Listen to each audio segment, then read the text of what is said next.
Hello there all. Been a while, hasn't it? Before we get started, I'd like to get a few things off my chest, so skip to this timestamp if you just want to start the review. As you've noticed, I've rebranded the channel. This is because I felt as if I needed to do so. My old channel name was very much a product of the time in which I made it. I also feel as if this channel has had a distinct lack of identity for a while, and I'm seeking to rectify that.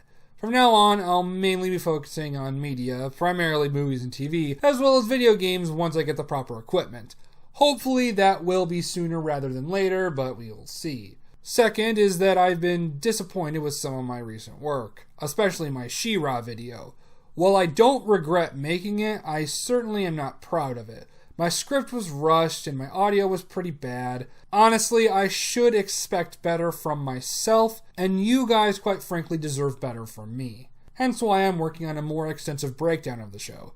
The script has already been redrafted a few times and the audio was already recorded, it just needs to be edited. Thirdly, I have a terrible habit of promising something and never delivering it. This is because I have the attention span of a coked out autistic fruit fly, and it's something I'm working on. And finally, I hope to start making more in-depth content. This means more time will be needed to do so, and balancing a full-time job on top of that is exhausting, along with my many ongoing personal issues, but I will try and make it work. So, with that out of the way, how about we start picking apart this dumpster fire? I will give credit when it's due.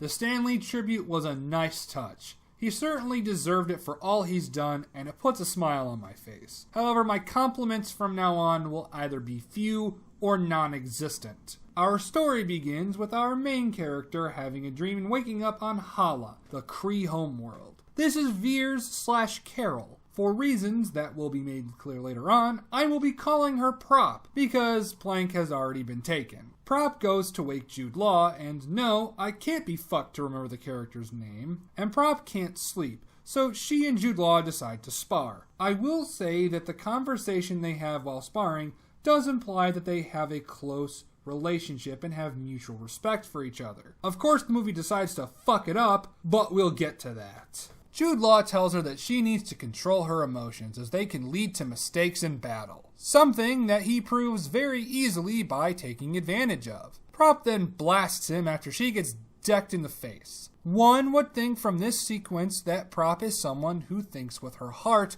and not her head, letting her emotions drive her at the cost of things like common sense.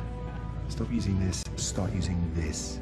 You would think that, wouldn't you? Prop is then taken before the Supreme Intelligence, who takes the form of the person she admires the most, which is some lady. Why it doesn't take the form of Jude Law, I don't know. Because you see, Prop has amnesia, and she only remembers the past 6 years of her life.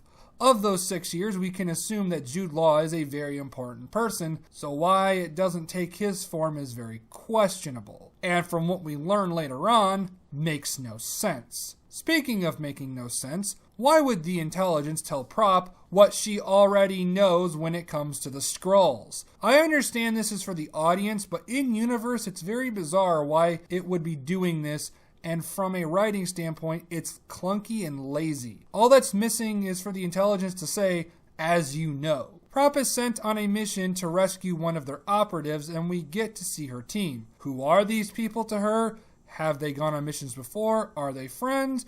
All of these questions and more will never be answered. I will say there is an attempt to establish some chemistry between them. I say attempt because, like a lot of things in this movie, the attempt is very weak. Also, Prop has a techno patch on her neck. Keep that in mind, I'm not done with it yet. Already we can see the cracks in the writing begin to show. Very little has been done to actually characterize, well, anyone. Jude Law comes off as your typical mentor/leader. The rest of them have no real personalities outside of basic character traits, and Prop has a hard time controlling her emotions, but Brie Larson delivers her lines with such disinterest that it's hard to really take it seriously. So they arrive on Tafa before they're ambushed, and Prop is knocked out. Now, as an action sequence, it's fine. But after a certain subversion, it will make no sense. The Skrulls capture Prop and begin surfing through her memories, and we see various moments from Prop's life, like her dad scolding her for driving on a go-kart track instead of taking his very obviously injured daughter to the hospital. You don't belong out here! I think we went back too far. You let him drive. Her time in boot camp. They'll never let you fly. Being interrupted in a bar. You do know why they call it a cockpit, don't you? Remember, all you young girls out there, 99% of the men you meet will do everything in their power to belittle and keep you down. Even your male role models will treat you lesser because you're a girl. This entire sequence is so painfully fucking forced, you could hear the hammer bludgeoning the message into your fucking head. Having some politics sprinkled through a film is fine, as long as it either complements the story or is masked by a good story. Winter Soldier does this well. By holding a gun to everyone on Earth and calling it protection. You know, I read those SSR files. Greatest Generation? You guys did some nasty stuff. We compromised, sometimes in ways that made us not sleep so well. But we did it so that people could be free. This isn't freedom.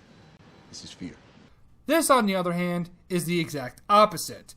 If you want to pamper in some commentary on how women have been treated in the military, then that's fine. But blatantly pandering to the progressive crowd in the most ham-fisted way is not just lazy, but insulting, especially to the supposed target audience. The Skrulls find the memory they want, and it shows the form that the Supreme Intelligence takes. The person that Prop admires the most, and boy, are a lot of you going to be pissed who she is. Also, can I say that this small portion of dialogue here is fucking cringe? Wonderful view, isn't it? I prefer the view from up there. You'll get there soon enough, Ace. They get what they want right as Prop wakes up and... Why is she upside down? Is that the only way the machine can work? So Prop breaks free by using her photon beams to break the restraints and takes out a few of the Skrulls before cornering Ben Mendelsohn, who says this. Yeah, it's like a bad trip in there. I'm not surprised you can't keep it straight. Keep this line in your back pocket for now. It'll be important later on. Mendelsohn tells her that they're looking for the Lightspeed engine that was created by the Intelligence Lady. Prop is ambushed by some Skrull and takes them out fairly easily, despite being massively outnumbered without her primary form of attack. Not even the taser stick works on her despite doing so before. I wonder if I'm implying something. Though Prop autistically reeing at a Skrull does get a bit of a chuckle out of me.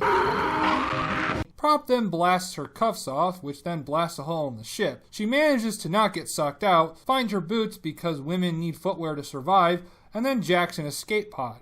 Mendelsohn damages it before it's launched and it begins to break apart, and Prop plummets several miles and crashes through the roof of a blockbuster with no visible signs of injury. What, you expect a fall from above the cloud line at hundreds of miles per hour would cause someone to turn into a red chunky mass? Clearly you're thinking too much. Like, she's not even fucking staggered. I know she isn't fully human and all, but she isn't a god. Thought magic. What remains of the Skrulls come up on shore in plain fucking daylight and, no joke, start transforming there in plain sight. How the hell is no one seeing this? Prop manages to and fix her communications device to a payphone with Game Boy parts.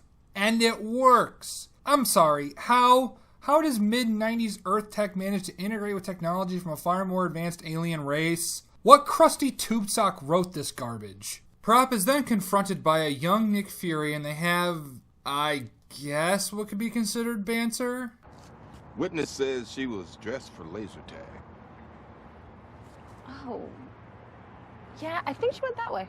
It's hard to tell with Brie Larson's lifeless expression, but before they can arrest her, a Skrull fires at her but misses. Again, keep this in mind, I'm not done with it yet. This begins a passable action scene that leads to a pretty clever Stan Lee cameo. He's reading the script for Mallrats, in which he played himself. The Skrull is found out and then shapeshifts in front of everyone. Why? Please tell me why a species who has the ability to shapeshift and is known to invade other planets as the native inhabitants would give itself away, especially in front of someone who is chasing him. Fury fights off a Skrull that had turned into Coulson before he's eventually killed and reveals the first retcon of the movie. Official S.H.I.E.L.D. activity. Hey, guys, did you watch the first Iron Man? S.H.I.E.L.D. didn't become an acronym until the end of the movie. It was a running joke about how long the actual name was. Oh, But I know what some of you might say. It's just a small error, or something to that effect. While it may not affect the plot of this film, it makes Coulson look like an idiot for not just using the acronym, and makes those bits of the movie just a waste of time. It also shows the lack of attention to detail this movie has, and trust me, it gets worse. Prop uses the memory crystal that the idiot Skull dropped to... Wait, I'm sorry, but why would a technologically advanced race be using crystals to store things on? How can you store data on a rock? Just... why, movie? After a That's So 90s moment, we cut to Prop trying to read a map when the cause of much discussion arrives. Now, in the film, he simply flirts with her a bit. However, a deleted scene shows a bit more. You see, the Don, being the perfect human being that he is, offers Prop a ride in exchange for a smile. Unfortunately, he didn't expect that Prop isn't capable of such emotions, so she shocks him with her powers and extorts his property in exchange for his well-being. Now, any rational person would look at this scene and say that Prop is in the wrong and is committing assault, as well as wondering why I'm bringing this up in the first place. Well, a large majority of defenders of the film claimed it to be Prop defending herself. Now, I don't want to pull the self-evident card, but clearly he makes contact with her consensually when she offers the handshake. And when confronted with this fact, they will point to Tony helping create Ultron. Yes, that was a very bad thing, but here's the difference. Tony is not happy that Ultron turned out the way he did. His goal was to help protect the Earth from bigger threats, and it turned into something that almost destroyed it. There were consequences for this. The Registration Act was named after Sokovia. Tony is pro-registration because he was confronted by a mother who lost someone there. The world was almost destroyed. The fact people need to remove context in order to defend this is baffling to me. Now yes, it didn't end up in the final cut, but the fact that he ever shot it in the first place is very telling. The Don did nothing wrong. Back to the actual movie, Prop steals the motorcycle of the Don she somehow knows how to ride. How convenient. As Fury watches the Skrull dissection in which the coroner says, all life on Earth is carbon-based, not this guy. I mean, whatever he runs on, it's not on the periodic table. In case you're wondering, no, this groundbreaking discovery of an alien life form has never been brought up before in the MCU. In fact, it directly contradicts what Fury himself says in the Avengers. Because of him. Me. Last year, Earth had a visitor from another planet who had a grudge match that leveled a small town. We learned that not only are we not alone, but we are hopelessly, hilariously outgunned. Did anyone who worked on this deformed mess even watch anything from the MCU? Prop meets Fury at the bar from her memories, and she gives him the Skrull test.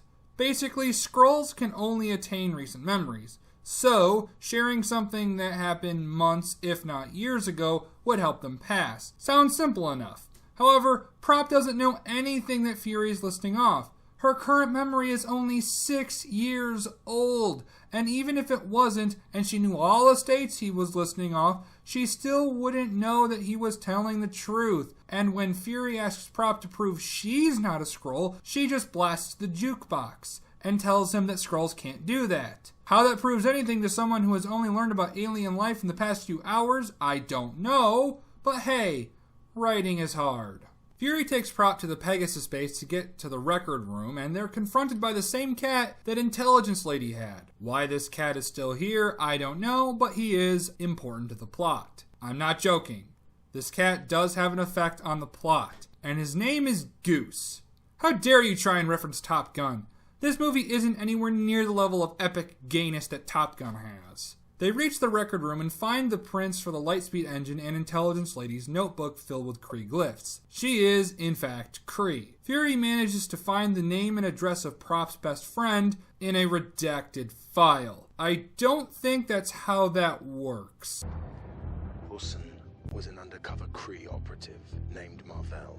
Yup, they gender-swapped Marvell and turned him into a poorly implemented plot device. They took the OG Marvel's Captain Marvel and pissed on him. And yes, I know that the MCU is known for its liberties when it comes to characters, but at least the changes made sense for the most part. Ultron wasn't made by Hank Pym because he wasn't introduced yet, and doing so in Age of Ultron would only make it even more of a mess than it already is. Thanos wasn't a death-loving nihilist because Lady Death hadn't been introduced, so there needed to be another reason why he would wipe out half the universe. This is just fucking stupid. You take a legacy character and gender swap him for no justifiable reason and turn him into a fucking plot device. But hey, it's okay when they do it, right? So Mendelsohn arrives and Fury finds out he's a Skrull by using the test that Prop told him about. See, earlier in the movie, Fury says this. Everybody calls me Fury. Not Nicholas, not Joseph, not Nick.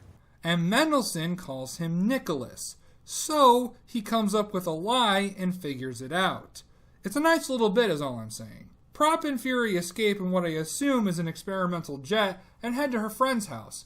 We then cut to Jude Law heading his way to Earth before he's contacted by Ronan. You know, that very forgettable villain from Guardians 1? Well, he wants to bomb the shit out of Earth and Jude Law tells him not to because he cares about Prop and doesn't want to see her hurt, right? Fury and Prop arrive at Prop's friend's house, and we find out that Prop's friend is a single, independent black mom who don't need no man. They give Little Girl and Black Mom the rundown of what's going on, and Little Girl then shows Prop all her old stuff. And then we're told things about her, because the used dish rags who wrote this abomination thought that telling us that Prop didn't get along with her parents would be better than actually showing us this. That's how good writing works, right? Seriously, I'm getting a headache from all this cramming of backstory in such a short amount of time. Imagine if you took all this time cramming this shit into actual developing, and then maybe the character wouldn't be as reviled as she is. Mendelsohn then manages to find them somehow, and it turns out that he, along with all the Skrulls, aren't the bad guys. Could have fucking fooled me. You guys do remember that you tried to kill her on several occasions, right? Especially you, Mendelsohn. When you were cornered, you didn't even try to clear the air. If anything, you provoked her. Yeah, it's like a bad trip in there.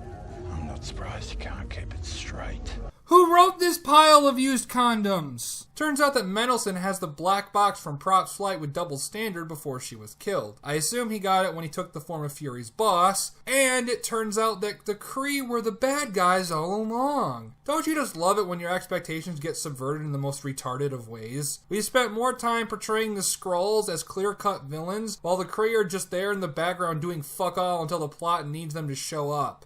The world building here is truly terrible. So Jude Law was really the one who killed Double Standard, and instead of killing Prop right then and there, he just slowly walks over to her. Prop then shoots the engine and gets blasted with Tesseract energy, and that's how she got her powers.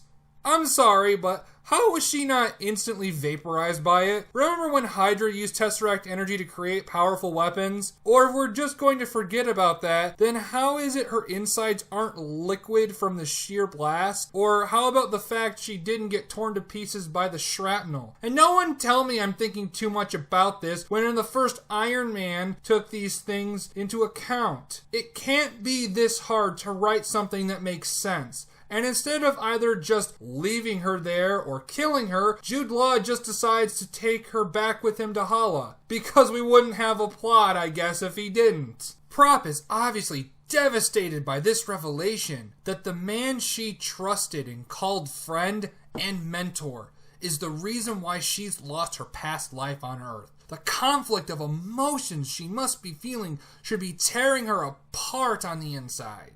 Is what I would say if people with actual talent wrote this. Instead, we find out that the Skrulls are just poor, innocent refugees trying to escape Kree supremacy. So that's why they decided to assimilate themselves into the population of a Kree border planet instead of, using that huge capital spaceship to escape out of Kree territory. Speaking of which, why isn't Mendelsohn mad at Prop for destroying his ship and possibly hundreds, if not thousands, of his dying race? Damn continuity! Damn it to hell! So Prop bursts out that not even she knows who she is in the most awkward and hilarious way possible. I don't even know who I am.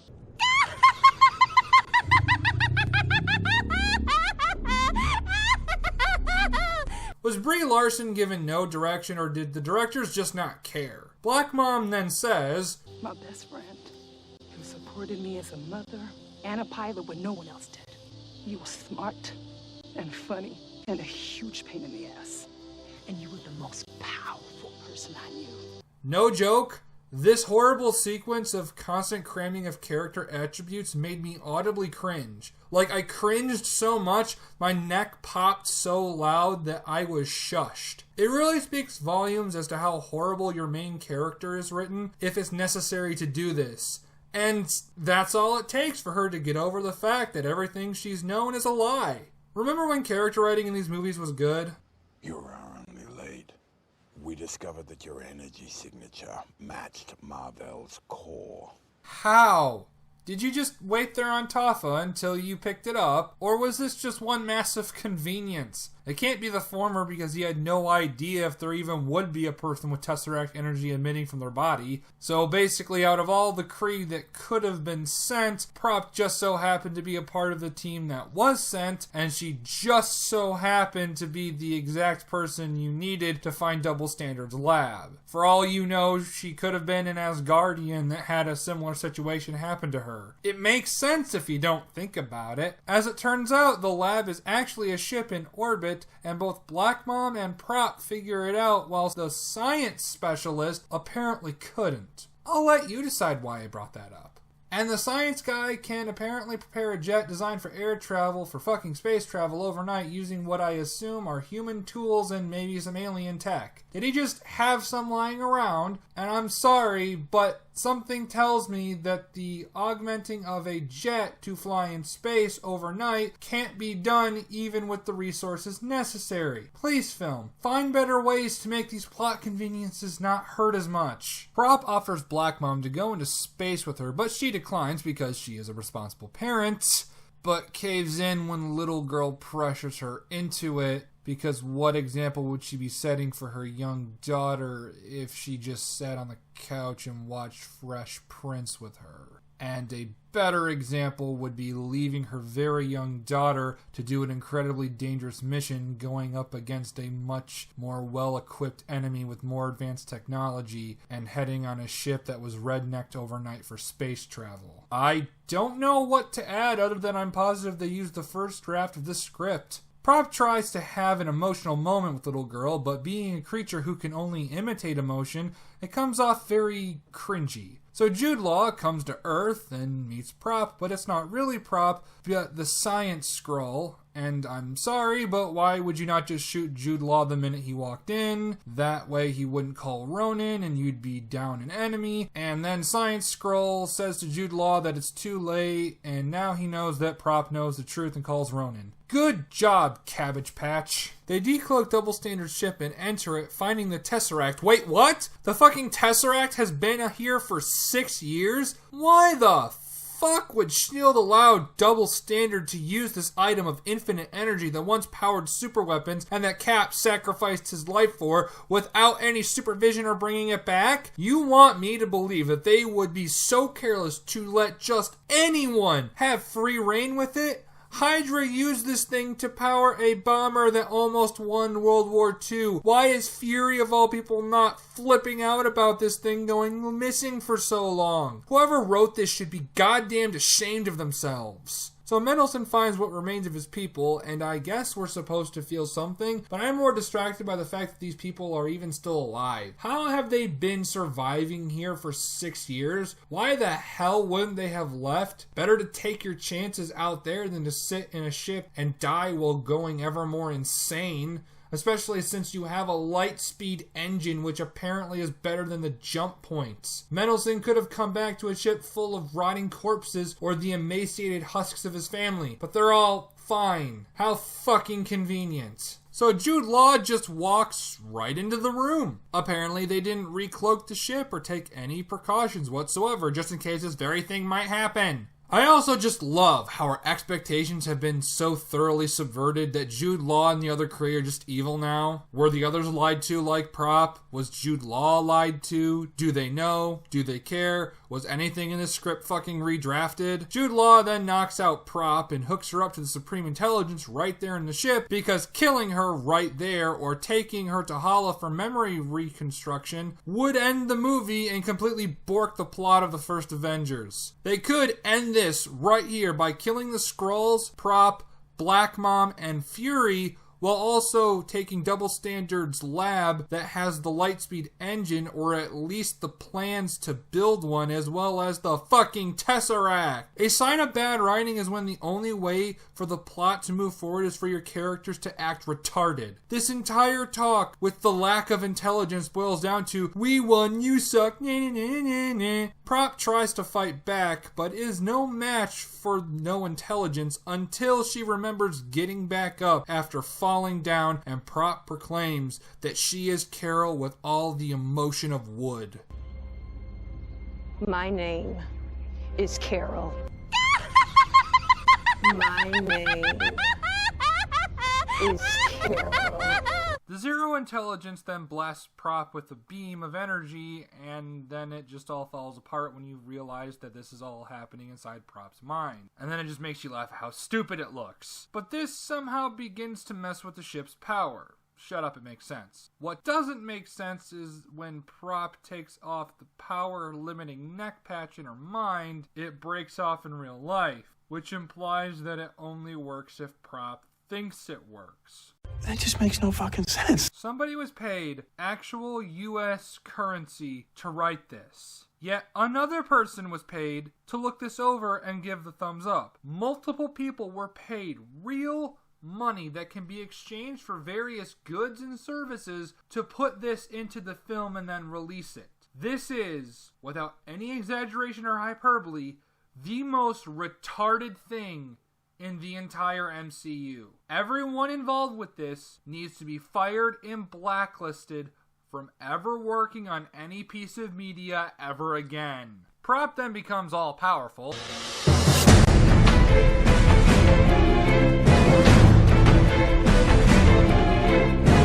This was much earned after all the things she did, I guess. Prop helps Fury and Black Mom and tells them to take the Tesseract and leave the lunchbox with her, so the cat eats the Tesseract. Yes, this is why the cat was introduced. To eat things. It's a horrifying alien creature that can just eat an Infinity Stone. I'm just thinking of all the struggling writers out there with good ideas and plenty of talent, while these people make millions off shit like this. Prop fights her old team, and I'm sure she's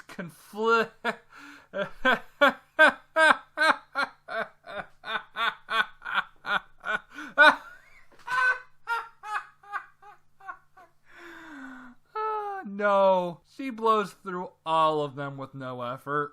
See, having conflict would make her a character, and thus interesting. However, if you swap the music, the scene takes on a different tone. I can tell that you're being true to me.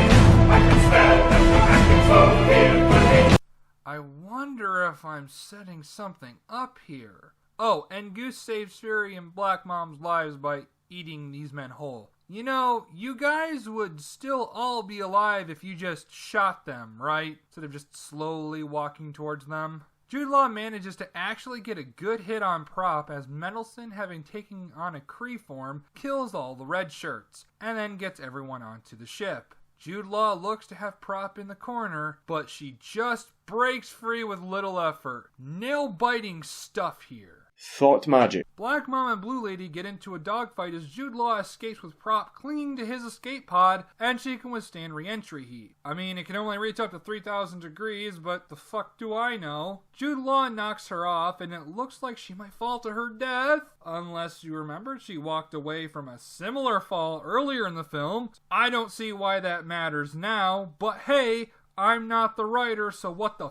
fuck do I know? Black Mom beats Blue Lady in their dogfight, though it's never really established that she has any experience in air combat, but consistency is something this movie cares not for, so it's really just par for the course at this point. However, Jude Law is hot on their tail until Prop comes flying in to save the day. How exactly she knew she could fly and why she's so good at it is never explained, but I'm guessing it has something to do with her ovaries. Thought magic. The accuser ships finally arrive, somehow faster than Jude Law and company, but we need a climax, so they're here. The ships then fire a bombardment of missiles designed to glass over large portions of a planet, and Prop just blows through them like nothing. Nail biting stuff here, guys. The accusers then send a small armada of fighters, which she blows through with no problems. I'm just on the edge of my seat here. And then she destroys one of the accuser warships with no effort. You know, those ships that require an entire fleet to even try and stop in Guardians 1. And I guess all Kree are just evil now, because I'm sure that she just gleefully killed thousands of people who may be just in the dark as she was to the truth only a day ago. She then lets the others go with a warning because, well, that would kind of fuck Guardians 1 now, wouldn't it? I mean, it's not like the person she admired the most wanted to end wars, and this is a perfect opportunity to cripple a very powerful part of the Kree military. We'll be back for the weapon. That line means nothing because Ronan is now dead. No one watched a single MCU movie in preparation for making this, did they? You know, if I switch the music around...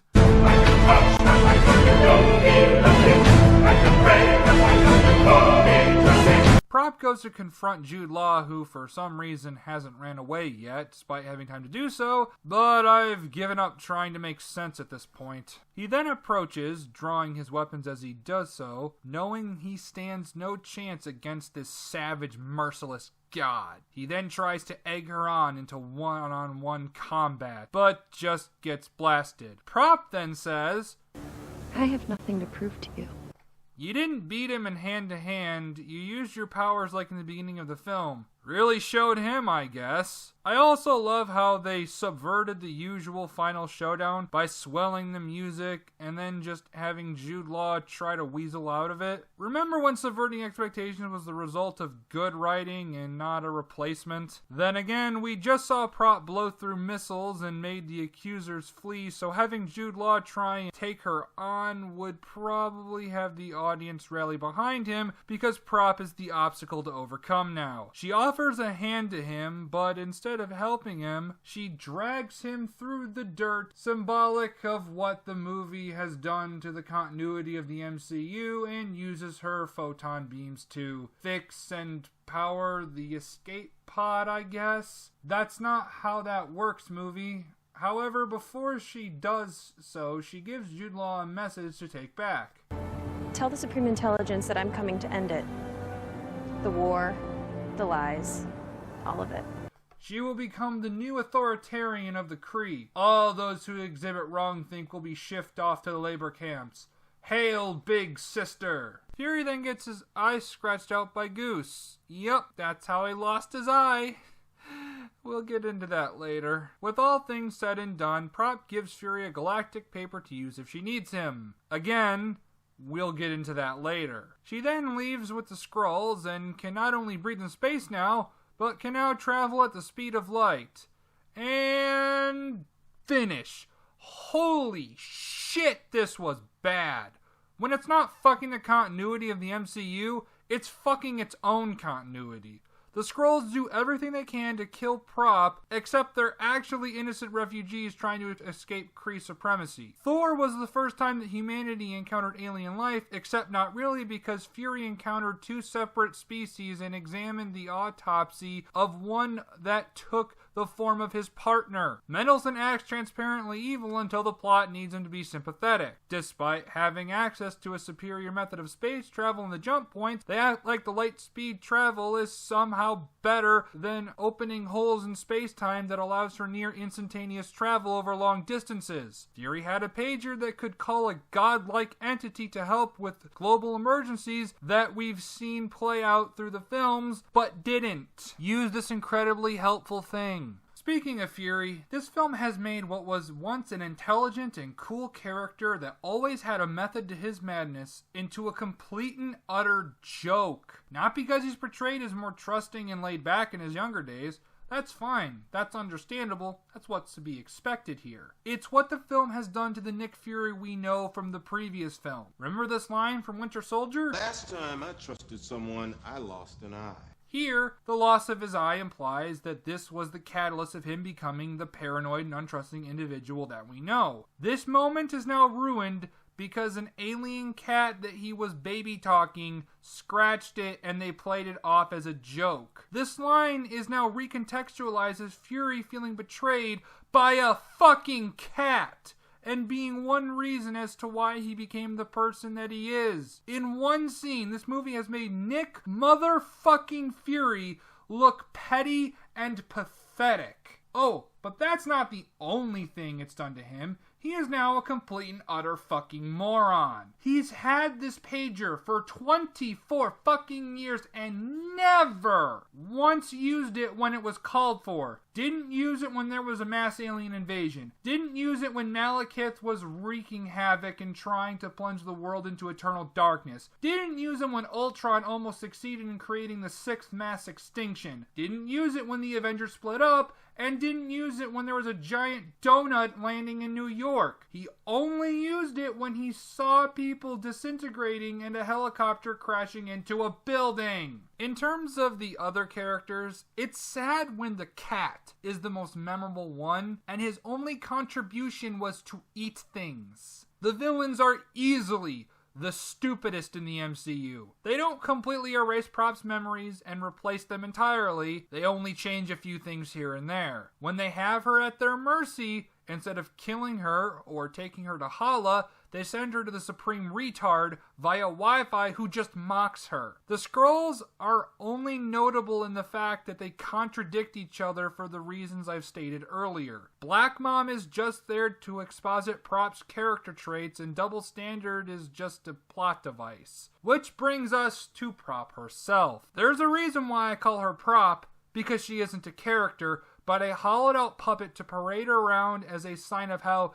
progressive Marvel is. They flat out said that the movie was about intersectional feminism, and it shows. Prop has no real struggles. They say she's too emotional and thinks with her heart instead of her head, but this doesn't affect her decision making at all. Every choice she makes is the right one. Brie Larson's emotionless acting doesn't help either. She starts out powerful and only becomes more so without earning it. All her character traits are forced into exposition. We are told her character, but never shown. She is yet another strong female character that only exists to please a crowd that doesn't care about how said character is written. And there we go. All done. That was a fucking chore to get through. Hope you all enjoyed my suffering through this trash heap. As for what I have in store next time, I don't really know. My track record for keeping a schedule is terrible, and I'm not making any promises. However, it's a toss-up between two films. But until then, make sure you hit the relevant buttons and spread this video like it were a plague. Infect as many people as you can.